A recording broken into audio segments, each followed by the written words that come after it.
Good morning, everyone. I'm thrilled to introduce my guest, Enrique Alvarez, who is a special agent in the cyber branch of the Federal Bureau of Investigation San Francisco field office. Enrique joined the FBI in 2002 and has supervised both counterintelligence and cyber national security squads. He's currently assigned to a cyber task force in the Oakland resident agency. Enrique will talk about how partnering with the FBI before a breach makes you a harder target. He will also discuss U.S. government cybersecurity responsibilities, the scope of cyber threat, attack vectors, and who's doing the hacking and cyber incident handling. Please help me welcome Enrique Alvarez. Good morning, everyone. What a great group you guys are. It's great to actually be able to reach out to such a diverse audience. Congratulations to everyone with those amazing life events, especially Mr. Sachs and your upcoming 93rd birthday. My dad will celebrate his 90th birthday on Christmas Eve, so it's great to see people engaged in doing things and communicating across using technologies like Zoom. So a great group. It was great to hear about all of your backgrounds. So thanks to Janice for the invite. As I mentioned a little bit earlier when we were all introducing ourselves informally, we relish the opportunity in the FBI to talk to as many people as we can about the cyber threat. I've been working cyber for about 10 years, supervised a cyber intelligence squad for about 7, and now I'm working on a cyber task force. So really excited to communicate and talk to you all about what we see in the FBI with sort of the attack vectors and how you all, hopefully, after this talk, can make yourselves a harder target. Here's what I'll talk about today. A little bit more about sort of overall FBI investigative priorities and where cyber fits into that. Then we'll get right into who's doing the hacking, who we see and who we investigate. How are they doing it, the techniques that they use, and what are they after? What sort of data are they trying to collect and monetize? And for those of you with active businesses, definitely want to emphasize and a message here that we talk about when we deal with the private sector, and that is partnering with the FBI before a breach. And let's get into quickly about sort of what the sort of things that we investigate. Cybercrime, really important. It's run by our cyber division at our headquarters. And then overall, you can see the types of topics that we investigate. And this is in priority. So terrorism remains our top priority. Counterintelligence matters are right after that. And then cybercrime now is the 3rd highest priority, investigative priority within the FBI. That's important because cyber division was only formed in 2002, right about the time that I joined the FBI. Before that, it didn't exist.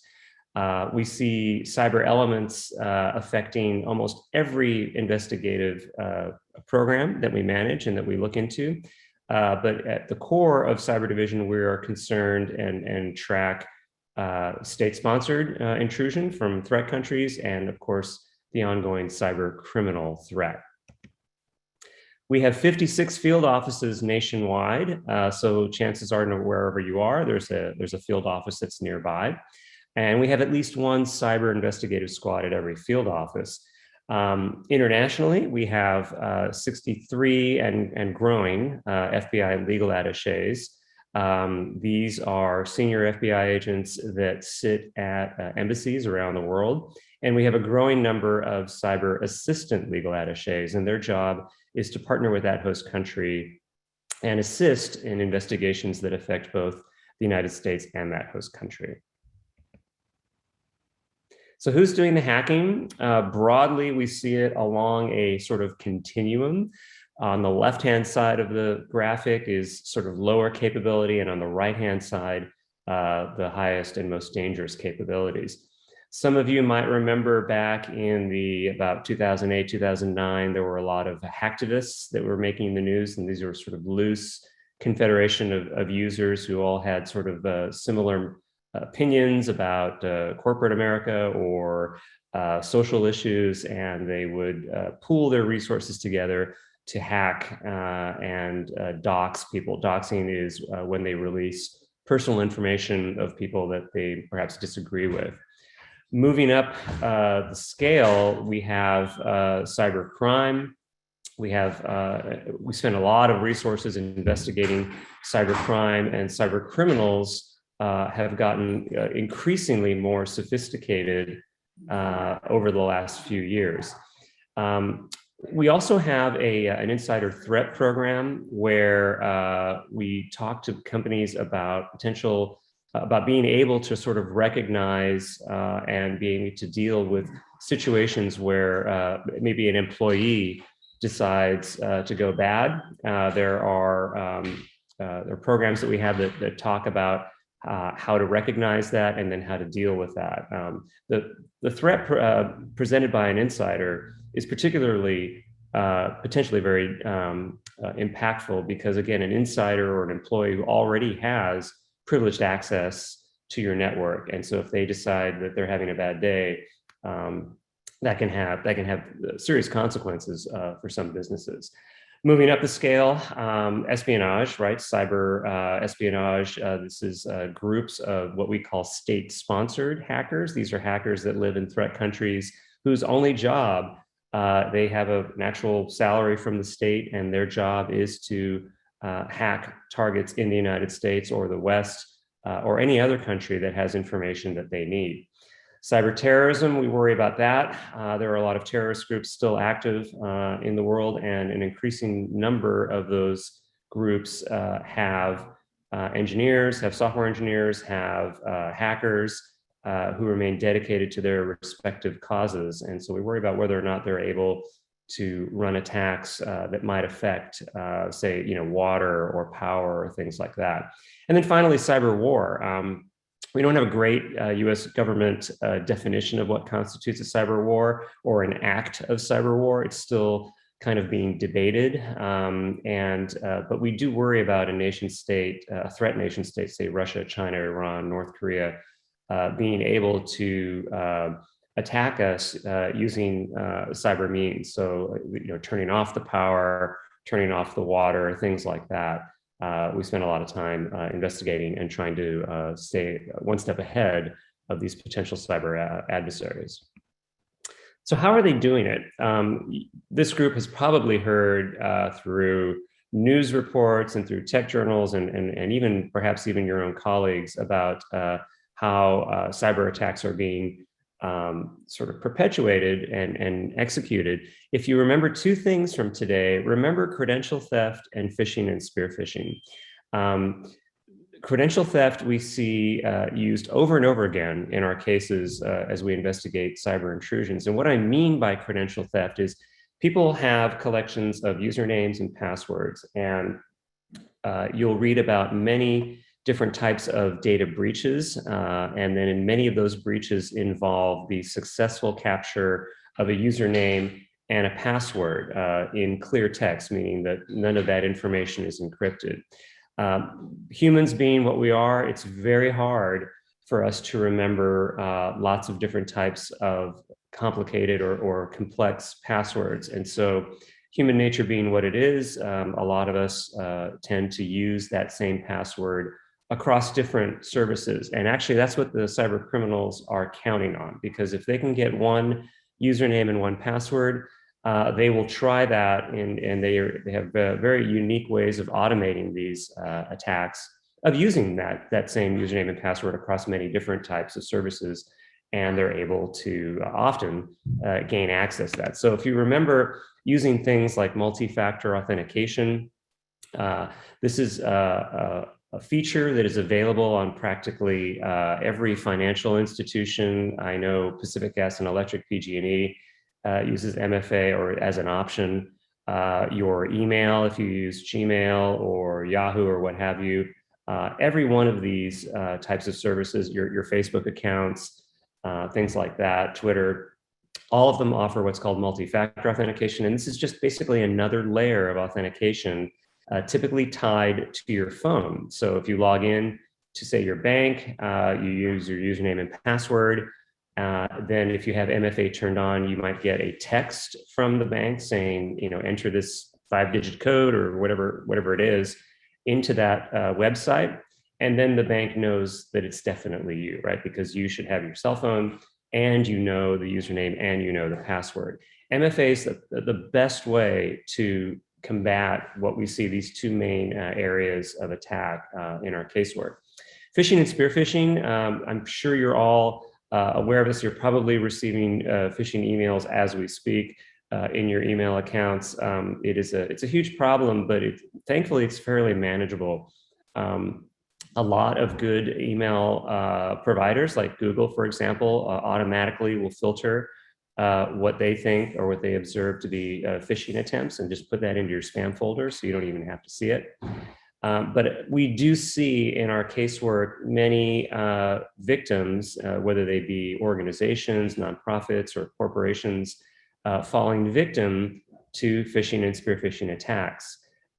You fall victim to this attack when you click on that link, you enter personal data, you enter perhaps passwords. Some of the more common ones that we see are fake Google or fake Apple phishing emails. The criminals there are trying to get your credentials for your Apple account or your Gmail account or your Amazon account. Once they have those credentials, they can then either go shopping using your credit card, or they can, if it's your bank, they can transfer money out of your banking account. So really, this is pretty important. If you ever have concerns about an email that you receive from, say, like a financial institution, instead of clicking on the links in that email, just pull up a browser and go to your bank and log in. And that way, if you pull up that browser, you will go straight to the bank and not a website that's made to look like your bank. So for those of you in companies, definitely employee training is a great way to raise awareness about this type of attack. Some companies we know that we've worked with actually will fish and spearfish their own employees, and then they offer a prize for whoever can, actually identify that. And I have been saying spearfishing. I apologize, I haven't defined that. Spearfishing is just a phishing attack that goes to a very select group of people. So if you're in a company, we've seen spearfishing attacks that go right after people in the C-suite, maybe the chief financial officer or the chief executive officer. Those emails then are crafted to look like it was made just for them. It may have a topic that they're interested in. And again, it's all about enticing them to click on that link. Some of the other techniques we've seen, ransomware, you've probably heard of this, where an attacker will target a company, a hospital, a police department, a fire department with a phishing or spearfishing email. They get somebody to click on that link, and what happens is an automated encryption of all the files on that target computer. And most ransomware groups are able to then traverse the networks of their victims to go and basically encrypt every computer on that victim. And so in order to get their data back, they have to pay a ransom to the group. This is a very highly organized activity that we've seen. It's also the most profitable cybercrime technique by far. Over $20 billion in losses that we're tracking in this calendar year alone. Employee training is key here. Offline backups, if you have a company, I say offline because ransomware traverses the network of its targets. So if you have a backup on the network, the ransomware will encrypt the backup and then make it useless to you. Other things that we see, password spray attacks and insecure systems. Having a good password policy if you're running a company is very key. Maybe even using password managers to help your employees remember or utilize more complex passwords. Multi-factor authentication is very key in that area as well. If you have a very large company and you have lots of deployed networking assets, patching those systems is very key. The InfoSec community does a great job overall of identifying vulnerabilities, publishing those vulnerabilities. Companies then, will issue a patch for that vulnerability, but then time and time and again, we see companies not patching, leaving those vulnerable systems outward facing to the internet. And as I say, the criminal groups and the state-sponsored groups are constantly scanning for those vulnerable systems. And when they find a vulnerable system, they'll just walk right in the front door. It's like basically leaving your house with the front door wide open. Social engineering, we see this technique really taking off especially during the pandemic. This is basically convincing somebody to do something, click on a link, provide a password, you name it, which they ordinarily wouldn't do. And they do that through email, they can do that through phone calls. These are just techniques that criminals use to get people to give up information so that they can then commit computer crime. Employee training, and also just training, what we're doing today is really the kind of the key thing here. So you just have to be aware that there are sophisticated social engineering attacks going on all the time. You will most likely see them, this group will most likely see them in email, especially if you're retired. But if you're still running a company, or your company is yourself, it's just you're the sole employee. I mean, there are a lot of motivated speakers in this group I saw during the introductions. You'll see a lot of these attacks, right? And they may look like genuine inquiries. So you just it has to pass that litmus test in your mind. Is this a legitimate inquiry, and do I feel comfortable clicking on that link? Other things that we see: distributed denial of service attacks, SQL injection attacks. These are more sophisticated, actual in the weeds type hacking, web shells and tool drops, and then data exfiltration. These are things that we see all the time in our casework. And I will be sending a copy of this slide to Janice so that she can send it out to you guys once this presentation is done. Compromise chain. This is kind of the story about what we see in our casework about how an actual intrusion occurs, and it's sort of a story that moves from left to right. Before an attack, any kind of cyber criminal or a state-sponsored hacker is going to do that reconnaissance. They're going to look at the potential target they want to go after, and they're going to use tools that are available to everyone, right? They're going to use Twitter, they're going to use YouTube, Facebook, and especially LinkedIn. LinkedIn is a huge resource for good, right? For those of us that want to connect and expand our networks and benefit from other people's experiences, but also be aware that all that information on LinkedIn is also being routinely utilized by bad actors to do reconnaissance. And they may use what you put in LinkedIn to craft a very specific phishing or spearfishing email. They will typically start that attack mostly through an email, as I mentioned, or maybe a more sophisticated attack like a SQL injection attack or scanning for vulnerable systems. But regardless, all they have to do is be right once. If you're defending a network, you have to be right all the time. If you're an attacker, you have to be right once. And so you can see that the odds always are in the attacker's favor. Once, say, an employee clicks on that link or provides a password or whatever it is that the actor wants them to do, they now have a foothold in that enterprise or in that network. From there, they'll start to actually do some more traditional hacking activities. They'll examine accounts that are available to them.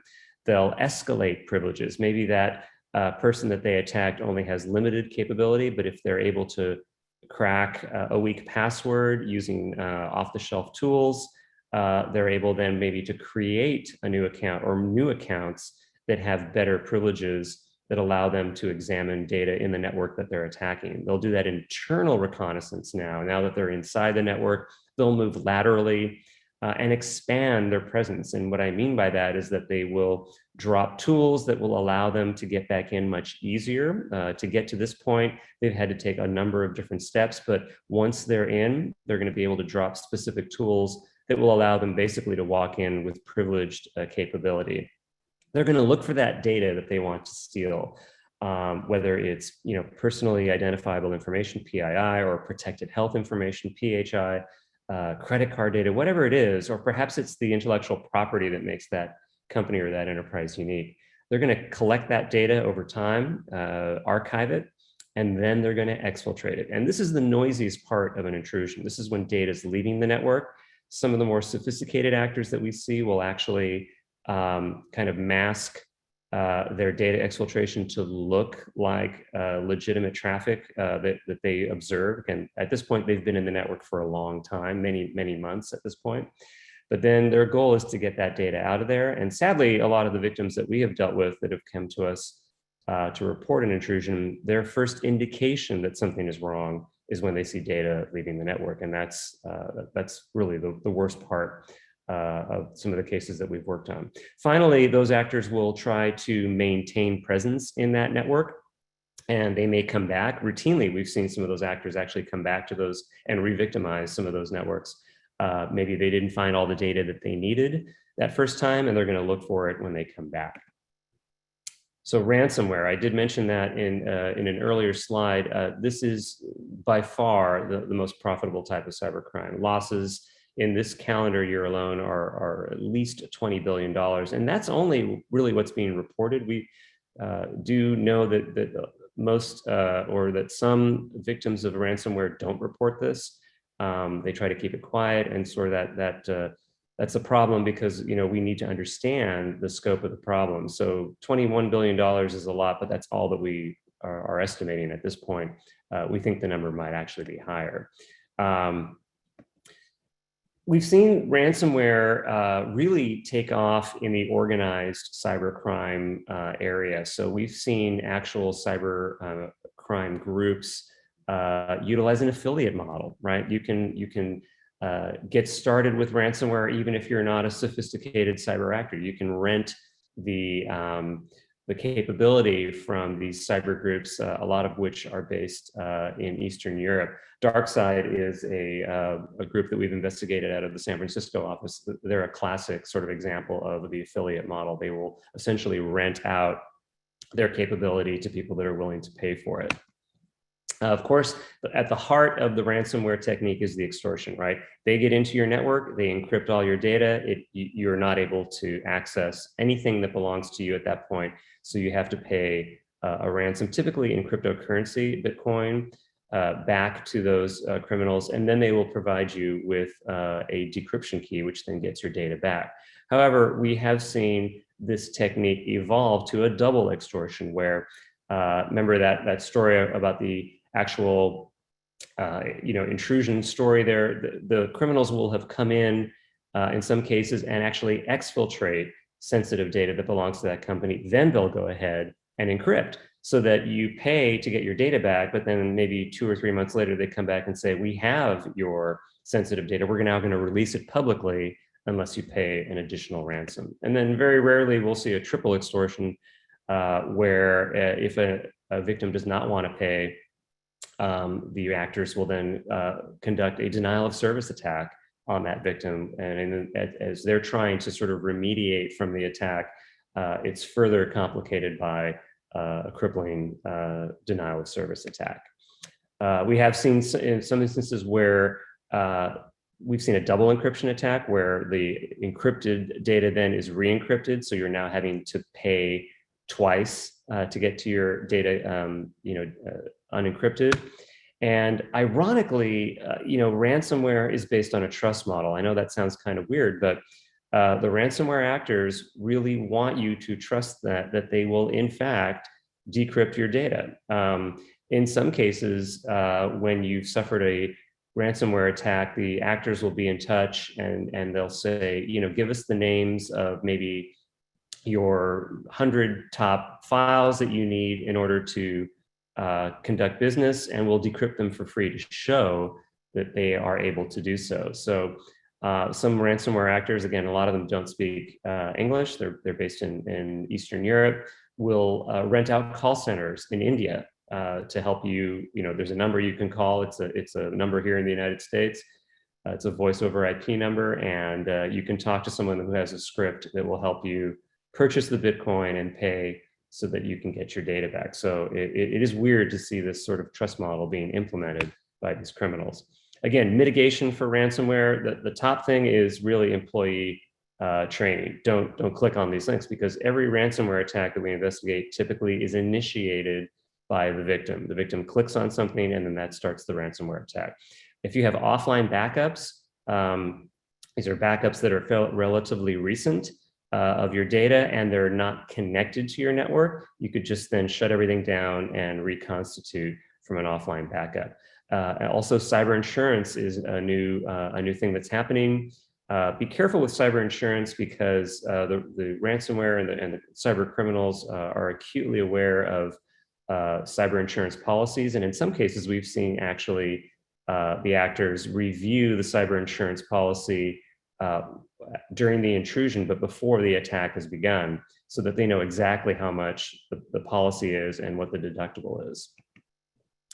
On average, in a recent research project sponsored by the White House, the Ransomware Project, Ransomware Task Force, they found it takes a staggering 287 days to recover on average. So this is a very crippling type of attack. Let me talk really quickly about business email compromise. This is sort of not cyber intrusion, but again, it's a social engineering attack. You remember me highlighting social engineering as one of the techniques we've seen. This is a fake email that you might receive. It looks like it comes perhaps from the CEO of your company, or maybe it's a partner or a customer of yours saying, hey, great, looking forward to working with you, but I need a wire transfer to happen immediately for the project we're working on. And typically these emails are targeting, businesses that are working together, or perhaps suppliers, but anyone that routinely does wire transfer payments in order to do business, we see criminals utilizing this type of an attack. Both suppliers and the customers are victims of the scan. And again, typically we see the targeting being done for C-suite members. So coming either from CEOs to maybe the CFO, or targeting the executive assistants of those people. Again, that information typically you can find on LinkedIn. So the idea there is that the receiving employee wants to be responsive and says, oh, sure, okay, we'll get this thing done for you. But they don't take the time to kind of examine where that email is coming from. Typically, it's not even from the account that they should normally expect from one of those folks in the company. Again, social engineering attack. We used to call this man in the email scam, or man in the middle, but we renamed it business email compromise. Again, a staggering amount of money is lost for this type of an attack as well. Financial fraud kill chain. There are some ways to combat this. Definitely report BEC wire transfers to the Internet Crime Complaint Center, and that's ic3.gov.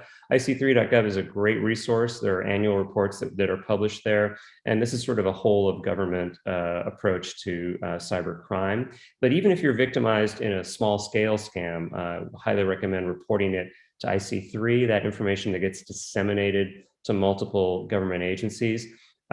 We can't always, or IC3 can't always respond to every complaint, but the data that we collect there is very key in understanding the scope of the cyber threat. The good news, though, is that if you're a company that's victimized by a fraudulent wire transfer, there is a team that triages actual complaints, and if they're sent to a domestic bank, we do have a recovery asset team that can, in some cases, is able to freeze those funds. Internationally, we validate those complaints with FinCEN, which is operated by the Department of Treasury, to try to get some of that money back. Attacks during the pandemic, again, a lot of us began working from home. A lot of us are still working from home. We saw increased remote desktop protocol attacks as folks transitioned to working remotely. Again, just all this huge collection of available usernames and passwords that have been collected and curated in previous breaches. This is sort of the data that these criminals use then to sort of attack these RDP connections. And again, if the weaker the password, the easier the attack. It's a huge challenge to the bring your own device nature of the at-home workforce. And remember that the ransomware attacks that I've been talking about typically can be mitigated and prevented by good training. The areas that we've seen attacked, especially during the pandemic, are areas or sectors that just can't afford the downtime. So healthcare, state and local governments, and IoT. So before the breach, we definitely encourage you to reach out to us. This is a tweet that I saw in 2020, which talks about, there's no one thing that can really help you with respect to protecting yourself from COVID-19. You have gloves, you have masks, you have vaccines. There's no one thing. You have to kind of mix it all together like safety lasagna, which is a great phrase. So those of us that work InfoSec, we really think about defense in depth, right? So think about what you do in your own personal life and your own cyber hygiene. Are you using good passwords? Are you using different passwords for each service? Are you wary about spam emails that you get? So it's not one silver bullet. It's many small things will have a huge impact. Before that breach, though, contact us and establish a relationship with your local FBI cyber squad. Establish a working relationship with us, and that can look any way that you really like. There's no one particular program that we have for that, but the idea there is if you have a small business and you just want to establish a point of contact with us, being able that way, if something bad happens, you'll have the name of somebody that you know and that you've met with before. And this is important as well. Discuss data sharing expectations. Those of you that are still in large companies, typically the chief legal officer of your company will have strong opinions about whether or not they can share information with law enforcement. But with respect to cyber stuff, sharing data early and often is the key to a successful investigation. Develop and test a cyber incident response plan. Just if you're an entrepreneur and you have your own small, at-home based company, think about how you might be able to function if you inadvertently click on that bad link. Are there steps that you should take? And if not, you can develop that before a breach happens or before attack happens, so that you are able to sort of calmly respond and figure out what you need to do. Trying to come up with that incident response plan after you've been hacked is very, very difficult and very stressful.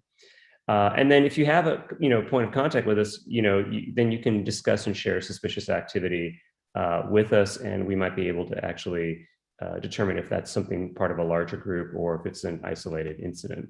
Again, report suspicious activity to ic3.gov. That's a great resource. During the breach, over here on the right side of the slide, you're going to see the typical steps of a cyber incident response plan. You're going to activate that. You're going to contact us because hopefully you have a POC already in your virtual Rolodex. Partner with third-party forensics, which is, if it's part of your plan, you can hire someone to come in and probe your network and try to figure out what happened. But if you bring us in to investigate it, we are going to keep a low profile. We're not going to show up in a marked van with raid jackets. We're going to show up with backpacks and flannel shirts and look pretty much just like your employees. Our job in that kind of situation is to seek and develop actor attribution. We want to know who did this and why. To do that, we need to be able to analyze digital evidence, preferably that you can provide on consent rather than through legal process. We have had some victims say, oh yeah, we want to provide this information to you, and they're in the midst of dealing with an intrusion, but they said, well, you're going to have to issue subpoenas for all that digital evidence. And those of you with any legal background know that subpoenas take a long time. The longer time that it happens between the actual intrusion and the investigation, the more likely it is the cyber criminals are going to get away with what they came to steal. We have optional active measures, being able to go after those actors, but really the key here is that we want to get the bad guys. So that is my presentation. This is a ransomware screen that you might see. In fact, this is from the WannaCry variant of ransomware, but you can see here that this is, you turn on your computer, this is what you would see. You would not have access to your files, but you do have the information in order to sort of how to pay that ransom and links about how to get Bitcoin. I'm now able to tell you that this was in fact a state-sponsored effort on the behalf of North Korea to get hard currency. So that is my presentation. Let me see if I can end the show and stop share, which then brings us back to the group. And how are we doing on Q&A? Thank you so much, Enrique. Craig had to step off, and I hear an echo. Craig had to step off and he asked me to handle the Q&A, or Enrique can take questions as you raise your hands. Derek Garden. You're muted, dear Derek. Derek, you're muted. Fantastic presentation. Thank you. I'm a small business and I use Dropbox as my backup. Is that safe? Yeah, I think the idea there is that, Dropbox is a cloud-based solution that is not physically connected to your computer at your place of business. The only thing to be aware of is if you're hacked, can you reasonably be sure that the criminals would not then leap from your laptop over to where your data is stored on Dropbox? So I would encourage in that case to ask that question of Dropbox customer service.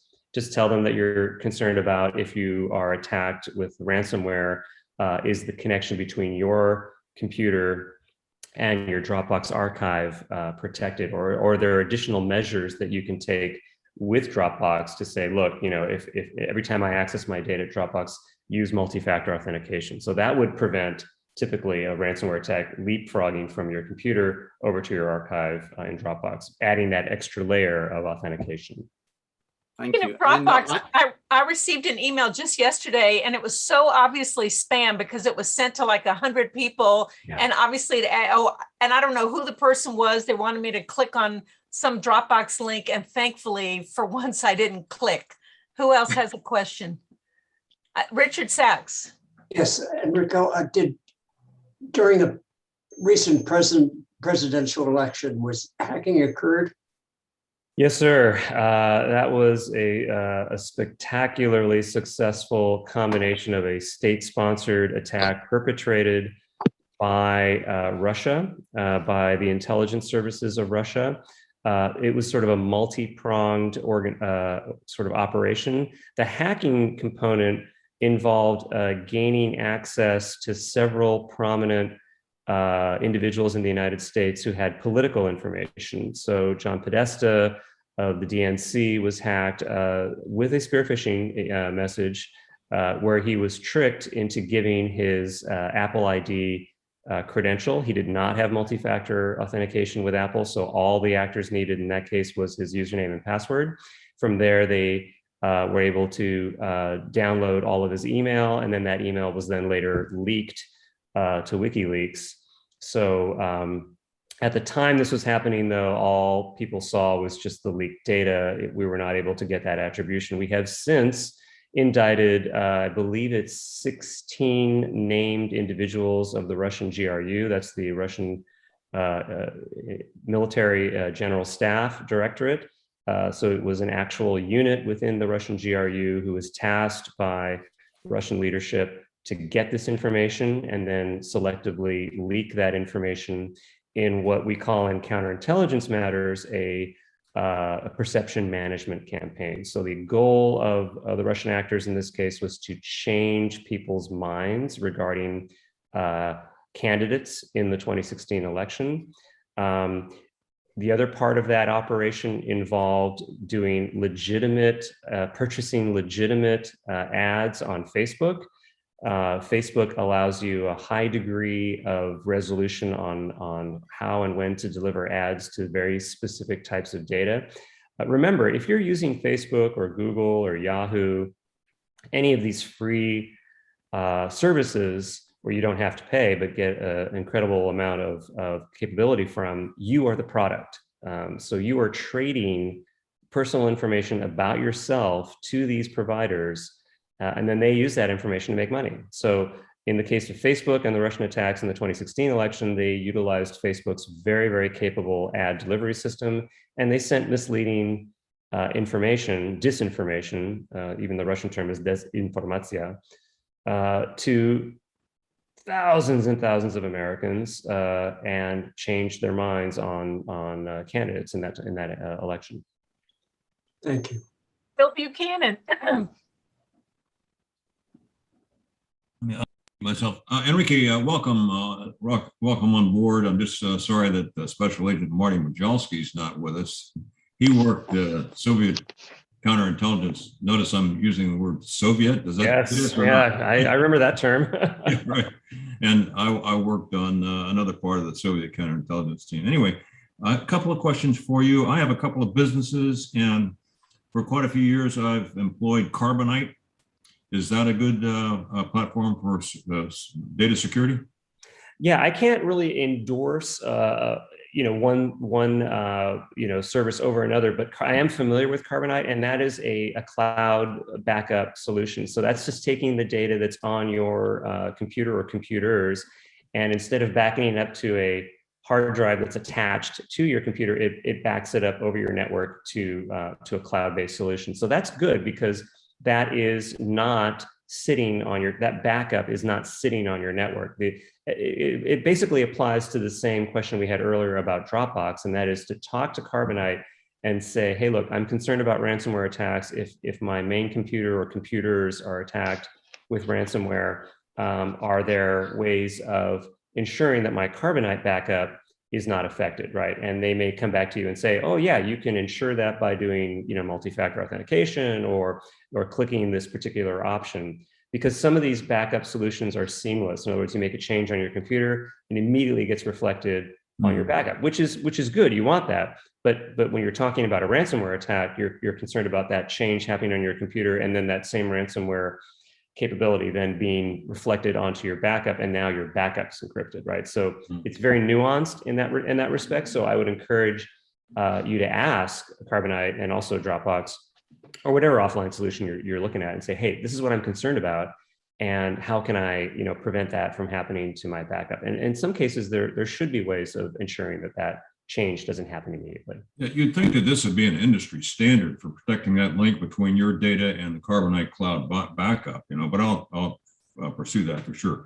One last question, Enrique, is that back in 2015, there was a massive hacking of OPM records, which you're well aware of, and some like 22 million records tracked, and correct me if I'm wrong, back to the People's Republic of China, probably military related, I don't know.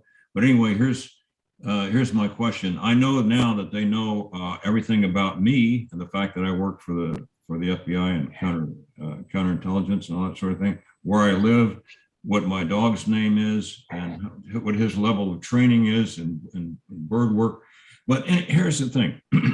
It just seems like to me that this is a perfect example of a hostile foreign intelligence service coming in and just sweeping up 22 million records. And as we speak, I know you know more about this than I do since I've been out of the loop, but somebody back there, maybe they have a big, huge football field sized warehouse with people on their computers, trying to find that person who is vulnerable to approach, Now, is there any effort by the FBI to confirm that theory? Have there been examples of people who have been compromised and maybe confessed to the FBI and said, oh, I'm working with Chinese intelligence now, and they can prove that that's the case? Do you follow me?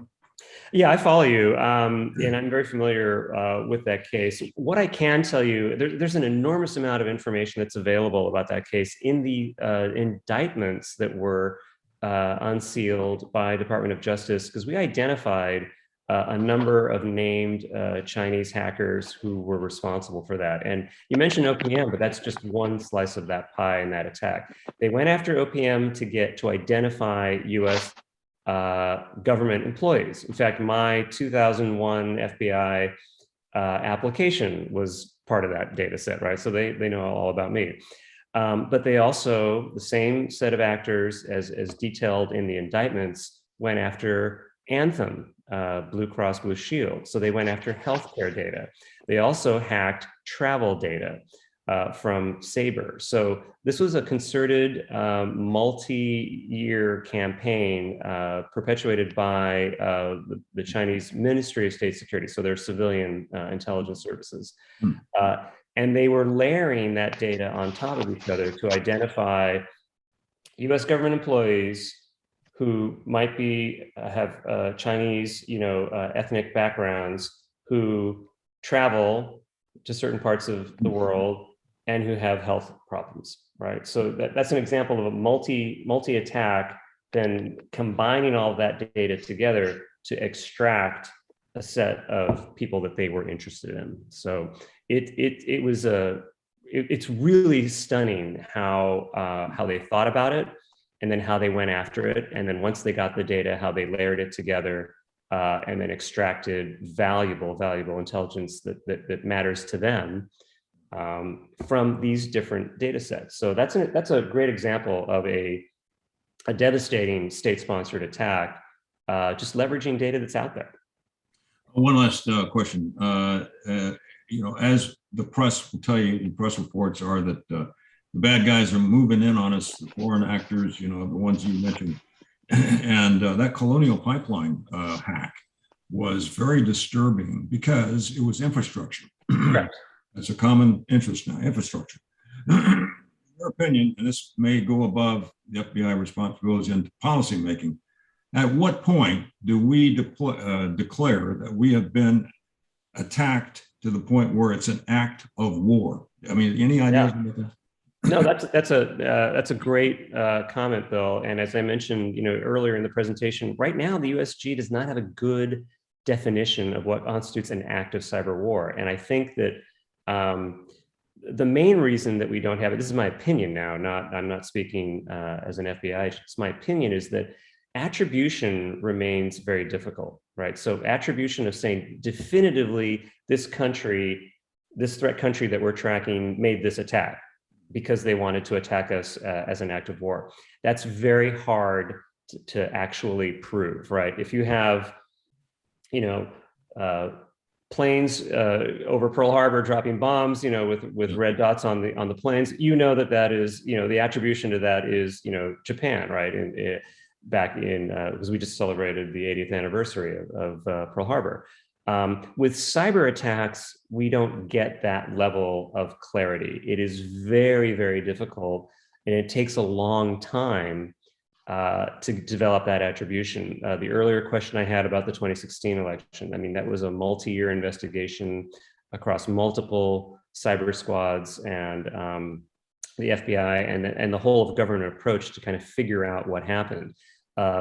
The Anthem breach, the attacks on OPM, those weren't all tied together until there was a very long and very thorough investigation definitively tying the infrastructure used in those attacks back to Chinese actors in China that we then associated with their intelligence services. So it takes a long time to do those types of investigations. And then, again, the goal there is if we can indict some of these actors, we do.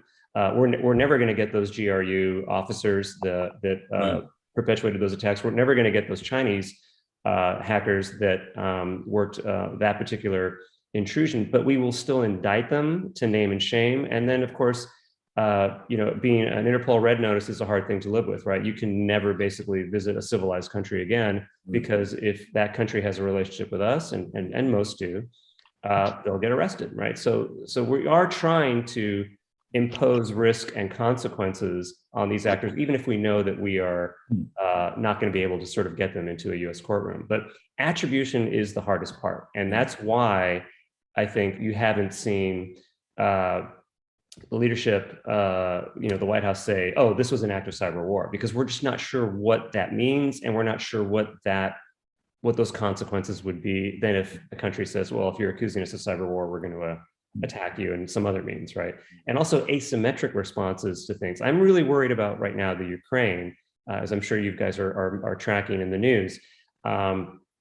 If there's a war in real life, in the Ukraine, we would absolutely expect to see a Russian response, an asymmetric response in some kind of cyber attack. But that cyber attack likely will be so hard to attribute back to Russia, it would be hard to tie them together. So it is a really, really challenging, task to deal with attribution in cyber attacks. Great presentation. Thanks very much. Thank you, Bill. Hugh Tuck, and then Antonio. Last April, one of our vendors, they hacked into our engineer's email, and they told our vendor to send the $35,000 payment due to a bank. And they were very clever because they would catch some of our emails going back to the vendor, and then they would reroute them and respond to them. And then some of the emails would go through anyway, we contacted the police. I guess we should have contacted the FBI. Is that correct?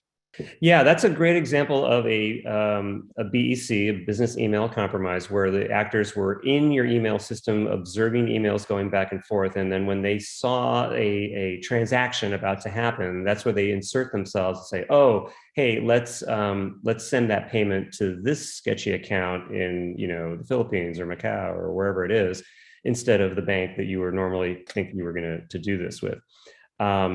That would, and if you did send the money, the moment you realize that you've done that, that's when you should go to ic3.gov and put all the information that you have, the email addresses, the who, what, when, where, why, the account numbers that the money was sent to, the amount, the bank institution names, things like that. Because if you're filing that like moments after the transfer takes place, the triage team at IC3s sometimes are able to claw that money back.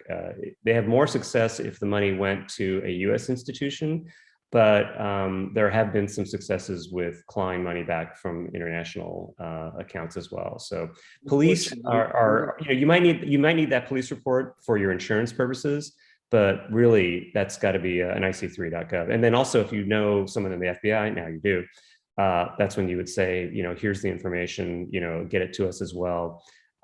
We typically are unable to respond to individual losses. We kind of look at this problem holistically at much larger scales. But the data is what's needed at that point. IC3 is the way to go with that. We discovered it too late, unfortunately. Thank you. What was amazing is they were still trying to get more money out of us. Of course. 20 days later, when we Hugh. already discovered the theft. Okay, I'm done. I'm sorry, Hugh, we're running out of time. I want to get Antonio. The pitch freak. Mine's simple. Incredible presentation, Agent Alvarez. Thank you so very much. My question is more about you. I looked at your bio. Obviously, the presentation is very important, and I'm glad that you're doing the work that you're doing. You could be working at Google or Meta or Apple or anywhere. What is it about your role here that has engaged and attracted you to this life of service that you have? Yeah, thank you for your service, by the way. Thank you. Thank you. I appreciate that. We are collectively, the country is very fortunate that there are people like myself, and I have coworkers that are smarter and more technical than me, that thankfully also answered this call. A typical FBI cyber agent could be making 4 times their salary working in the private sector. That's just a fact. But we are blessed with having people who raise their hand and say, I want to serve. And I had the privilege of supervising a lot of those types of agents on a cyber intrusion squad. And I every day I was blown away by their capability and their dedication, and they have done amazing work. And I wish we did a better job of marketing what we do. We're just a government agency, right? But there are wonderful successes that are happening in the shadows, and Bill Buchanan might appreciate that when especially if you're working CI matters. There are wins that happen. Not all of them are publicized, but again, if you see these indictments going out for these foreign cyber actors, that's the result of people in the FBI kind of doing that diligent work and following that trail back to being able to identify the actual keyboard operators. So it's just a privilege to do that, and I'm going to retire next year. So it's been an amazing journey. But thanks for recognizing that. I appreciate it. Susan Rowan, please. Okay, so do you go to Black Hat and DEF CON to recruit? Yeah, for those who don't know, Black Hat and DEF CON are conferences that are held every year in Las Vegas in the summer, in August typically. Black Hat is a little bit more corporate, and DEF CON is the more traditional hacker conference. We are trying to recruit talented cyber agents any way we can. We even have, we send people to Black Hat and DEF CON to try to talk to the community there and try to build bridges and knock down assumptions that might be incorrect. Before the pandemic, we had a booth at the RSA conference every year in San Francisco, and we would talk. We did that as an outreach and recruiting capability, and it's just your ability to walk up to the FBI booth and just ask me anything, right? But it's kind of the way we approached it, and it really has. We did that for about 4 or 5 years, and I was at the booth the whole time, and it's great because some people came and they just were convinced we were evil, and I'm like, no, we're not, and here's what we do, and here's our mandate, and we're not reading your email. It's like we have to have a warrant to do that. So I spoke for RSA, and it was so great. There were all these guys dressed like schlubs, and then there were 10 guys in my talk, all wearing the same suit. And someone said to me, "Oh, those are the guys from the FBI." But it really was interesting seeing that this is how you connect with potential cyber criminals, but a lot of them have been hired by the companies to become the cybersecurity. Mm-hmm. But I thank you.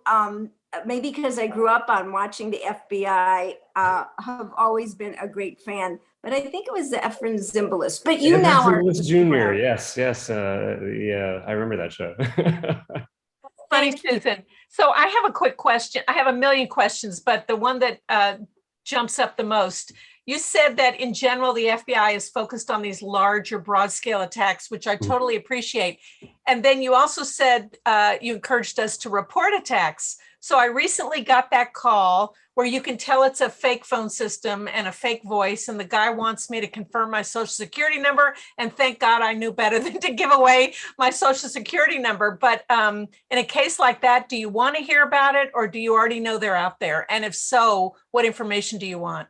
Yeah, it's a great question, Janice. So IC3 is great because you don't have to pick up a phone and actually talk to somebody. You can just pull up IC3, file a report, and all of that data is valuable to us, right? And again, if the phone numbers that they called from, the information that they asked for, whether or not you were victimized, if you're not victimized, that's even better, because then now we're getting that data for free. Like we're looking at what that attacker was using, what phone numbers they were using, what they asked for, and all of that gets dumped into essentially a database. And so I know there are hardworking cyber agents that are looking at those groups, those extraterritorial groups that are perpetuating these types of automated phone calls and trying to steal money. So if you're filing that at ic3.gov, eventually that data will get to the right people. So it's just the best way to send us data. And we like to hear about the successes as well. There's a lot of data in IC3. We're like, we got a BEC email and we engaged with the actor and we figured this out, but at the end we decided that we didn't send the money. Here's all the information from that exchange, and that information is useful. It gets aggregated. Who else has a question? I'll stay here as long as people want to ask questions. I can see people are mesmerized because they're not leaving. Betty, do you have any questions? Or Tim Durkin? Hi, great presentation. Thank you. I had 2 very simple questions, but probably way below your level. One was, I actually last night got a phone texts from some probably pervert.